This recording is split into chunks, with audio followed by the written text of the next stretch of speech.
సావర్కర్ ఇప్పుడు సావర్కర్ హింసావాది, మేము చాలా అహింసావాదులమని రాహుల్ గాంధీ చెప్తుంటాడు. సావర్కర్ తమ్ముడిని చంపింది కాంగ్రెస్ కార్యకర్తలే. ఇప్పుడు కాంగ్రెస్ కార్యకర్తలు అంటే ఏం చెప్తారు, వాళ్ళు ఎవరో అల్లర్ముఖలు, మాకు సంబంధం లేదంటారు.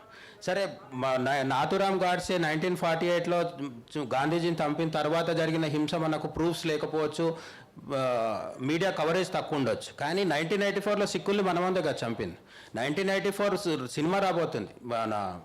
మొన్న కాశ్మీర్ ఫైల్స్ తీసిన దర్శకుడు దాని మీద కూడా సినిమా తీసుకొస్తున్నాడు, ఢిల్లీ ఫైల్స్ అని చెప్పి. అది వస్తే వీళ్ళ నీచ రాజకీయం ఇంకా తెలుస్తుంది. ఒక పెద్ద చెట్టు కూలిపోయినప్పుడు అట్లా కొన్ని ప్రాణాలు పోతాయని రాజీవ్ గాంధీ నిర్లక్ష్యంగా మాట్లాడిన విషయం మనందరికీ తెలిసిందే. కాబట్టి కాంగ్రెసు రాజీవ్ గాంధీ చచ్చిపోతే తమిళుల ఆస్తులు దహనం చేస్తారు, ఇందిరాగాంధీ చచ్చిపోతే సిక్కుల్ని నరికేస్తారు, గాంధీజీ చచ్చిపోతే బ్రాహ్మణుల మీద దాడి చేస్తారు. సంతోషంగా నెహ్రూది సహజ మరణం కాబట్టి ఎవరు చచ్చిపోలేదు, ఆయన ఒక్కడు తానే చచ్చిపోయాడు. ఇదొకటి విషయం. అయితే